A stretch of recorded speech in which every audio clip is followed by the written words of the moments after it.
ဆိုလူကျဲလို့မူရကိုပိုင်ဒါဆိုရင်အေကွန်ကြောင့်မူရအိဆွဲဒါဆိုရင်မြင်နာနဲ့မူရအနမ်းကြောင့်မူရကောင်းဝင်တွားရဲ့မူရနောက်ဆုံးအတန်ကြိုင်းနော်မူရ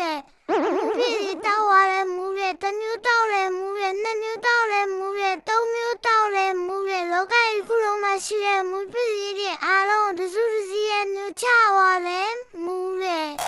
လက်ထဲမှာပရာစာကဲလေမူရဂုံးမှာပရာစာကဲလေမူရချက်မှာပရာစာကဲချလေမူရချက်မှာနီးမျိုးစုံနဲ့အတီးမျိုးစုံ